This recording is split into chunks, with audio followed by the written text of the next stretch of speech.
Boa noite, pessoal. Hoje eu estou aqui para falar sobre um assunto que é um pouco diferente daquilo que eu costumo abordar geralmente aqui no canal. Que eu vou, na verdade, discorrer um pouco sobre uma doença da saúde mental, da área da psiquiatria, que talvez alguns não conheçam pelo nome, mas sabem mais ou menos do que se trata, que é a ansiedade social, que é mais popular com o nome de fobia social.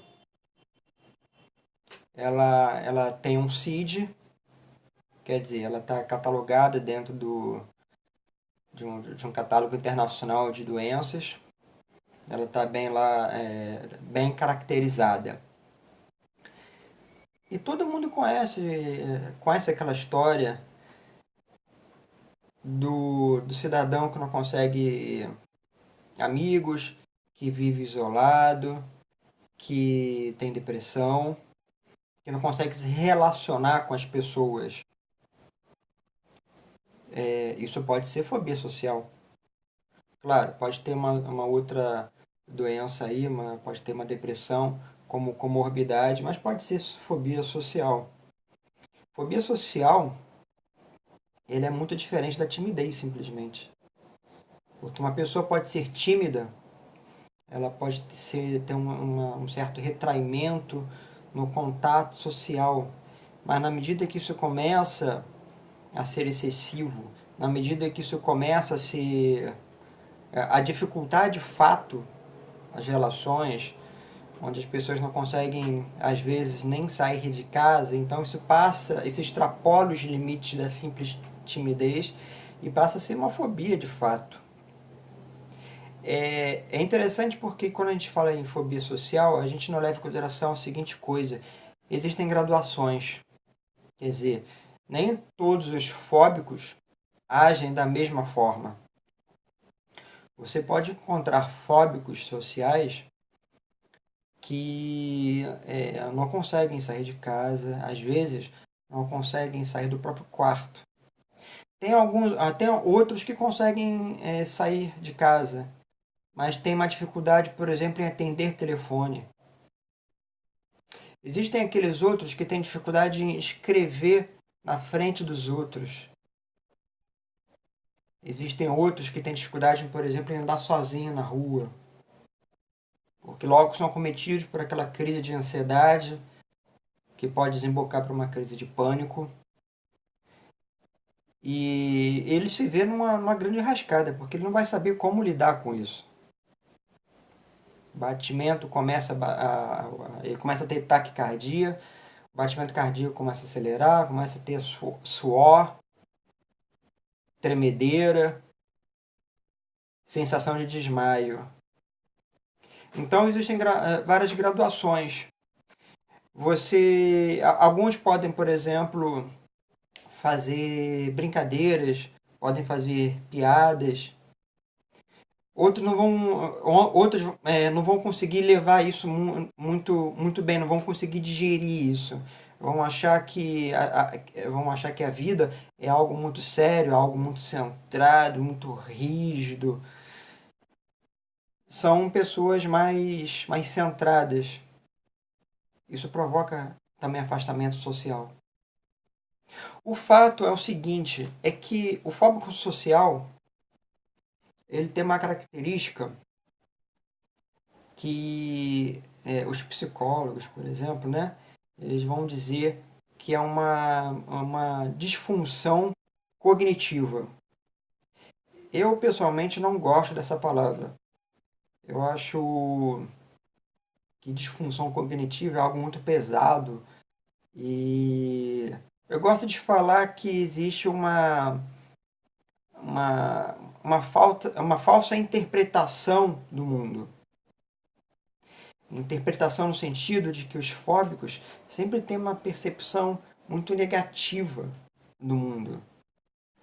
O mundo é sempre marcado por um perigo As pessoas representam um perigo, de modo que se ela se relaciona diretamente com as pessoas podem fazer alguma coisa de negativo com elas.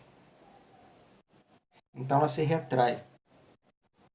Porque a ansiedade social, na verdade, ela sempre precede, como o próprio nome diz, uma ansiedade.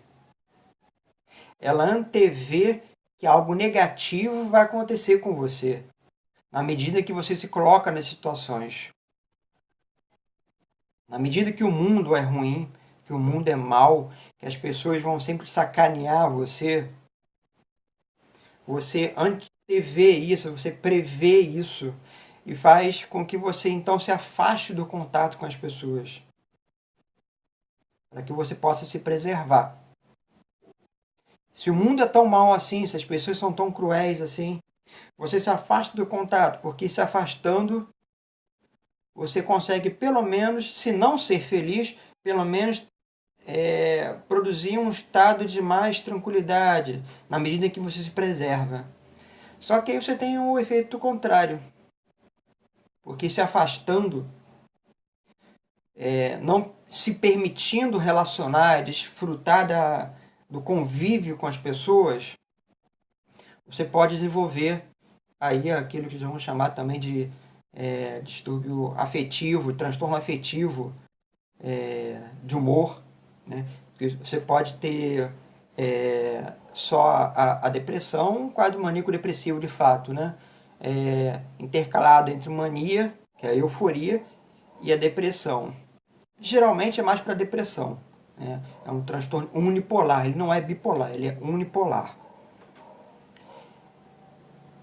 Na medida que você se afasta do convívio, você pode cair em depressão.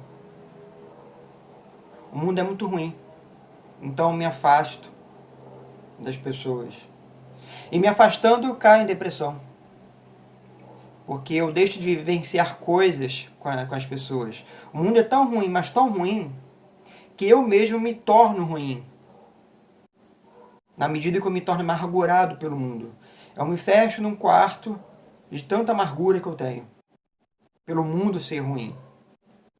Eu me fecho em mim mesmo, evitando o contato pessoal com as outras pessoas, né? O contato interpessoal, subjetivo, porque o mundo é muito ruim. E sendo ruim, eu evito o contato para fazer com que as pessoas, evitando que as pessoas possam de alguma maneira me prejudicar, possam me ferir, porque eu sou muito importante para mim mesmo.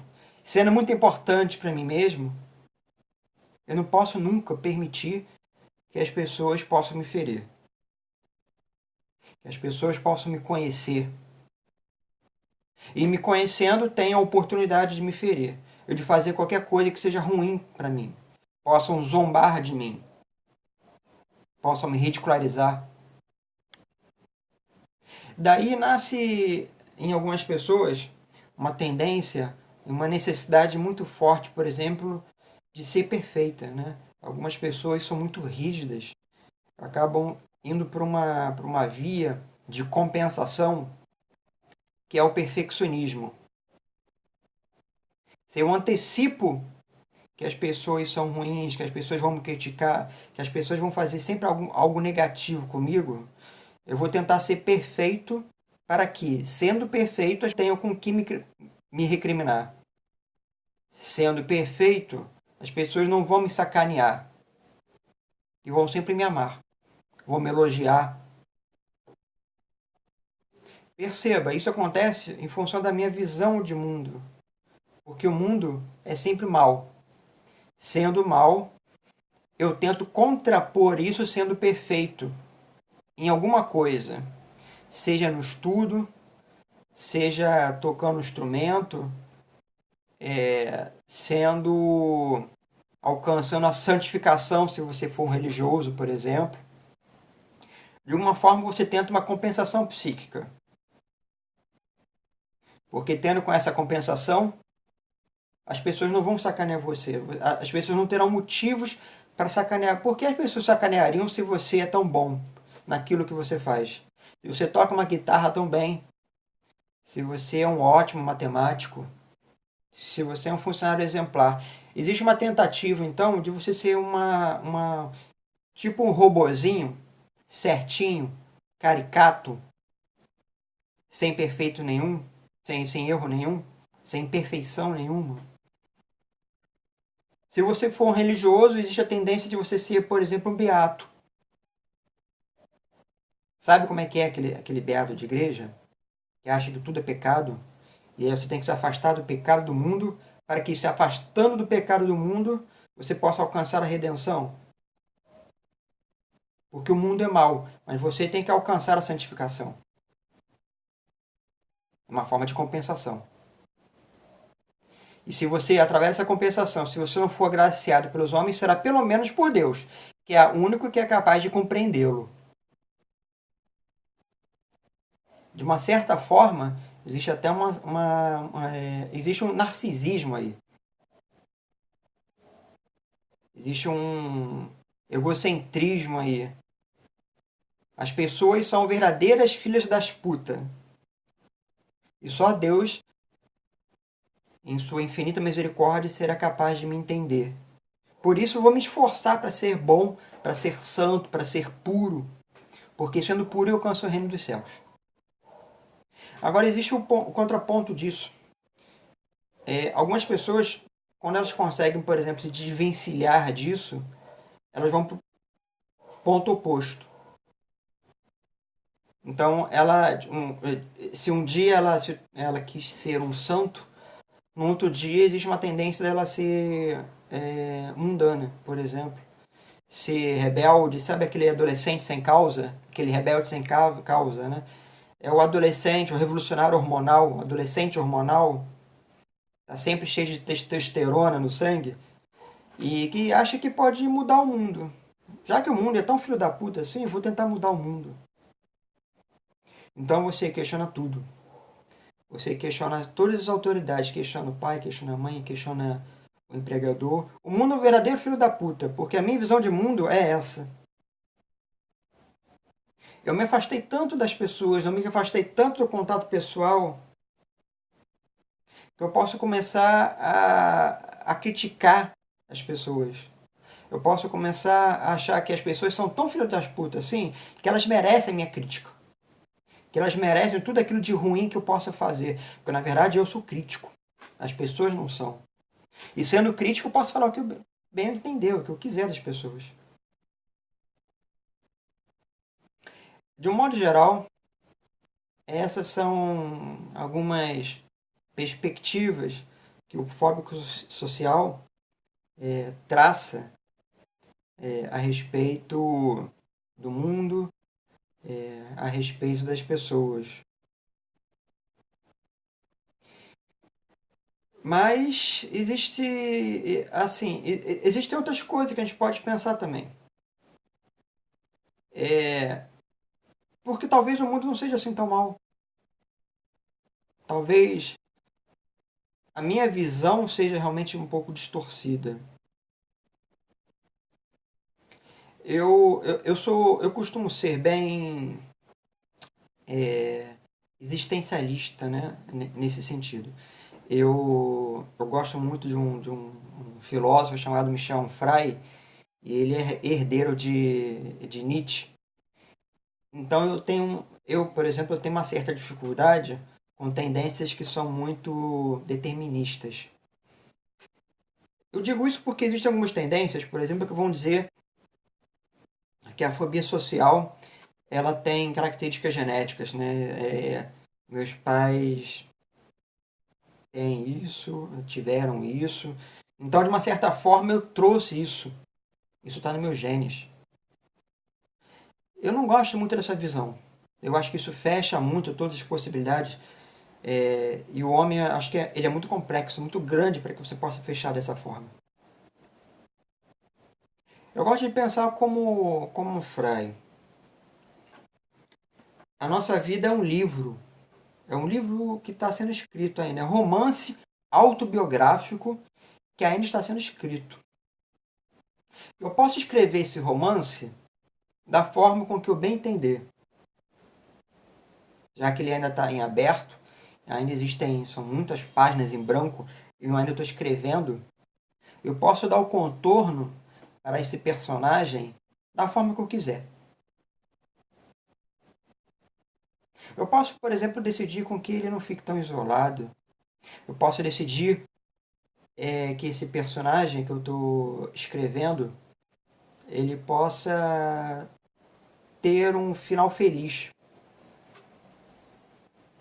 Um final que não seja trágico, por exemplo, como assim, o cidadão, aquele personagem que no final da história ele toma chumbinho e se mata.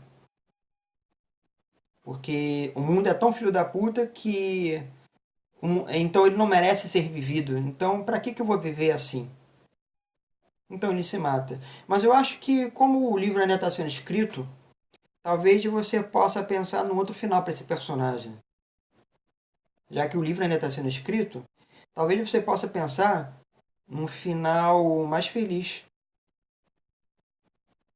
menos determinista, menos rígido, onde você não se cobre tanto, onde você faça com que esse personagem que está ali sendo redigido, ele não se cobre tanto por perfeição, ele não se cobre tanto por, é, por aquela vida certinha, regrada, onde você não possa encher a cara de vez em quando, onde você não possa falar um palavrão. Deus me livre se eu falar, vai se fuder. Não, minha mãe também não vai gostar se de repente eu falar, porra. Talvez esse personagem que eu esteja redigindo, ele possa ser um pouquinho mais livre dessas determinações. Porque talvez esse personagem ele não se cobre realmente tanto. Talvez esse personagem, assim como Zaratustra de Nietzsche, talvez ele possa construir o seu próprio personagem, dando a ele o contorno que ele quiser.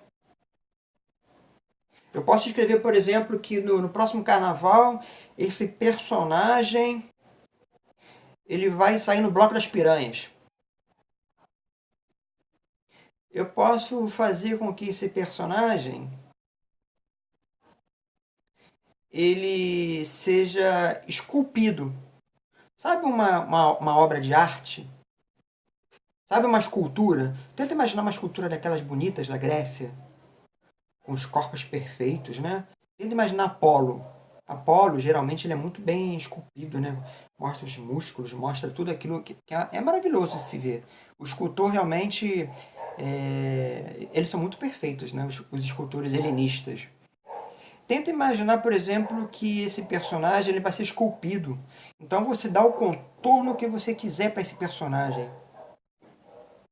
Eu acho que esse músculo aqui, esse bíceps, ele pode ser um pouquinho mais inchado. Talvez o meu abdômen possa ser um pouquinho menos retraído. O meu peitoral, talvez ele possa reduzir um pouquinho, puxar um pouquinho para cá.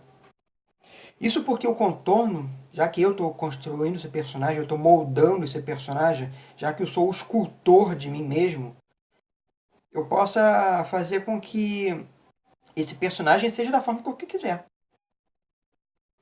Eu sou o escultor de mim mesmo. Se eu for um escritor, né? Se eu for remontar novamente aquele livro, eu sou o escritor de mim mesmo. Eu dou o final que eu quiser a esse livro. E aí eu remonto ao que Sêneca dizia. A vida ela pode ser muito boa. E sabe por quê? Porque o final da vida vai depender só de mim. Não vai depender de um gênio que vai dizer que eu sou predeterminado a ser assim ou assado. Mas o fim da minha vida vai ser determinado por aquilo que eu escrever no livro. O fim da minha vida e o contorno que eu der para a minha vida será aquele que eu der na escultura. Com um bíceps maior, um bíceps menor, com uma panturrilha delineada. Isso sou eu que vou determinar. E assim a gente vai vivendo.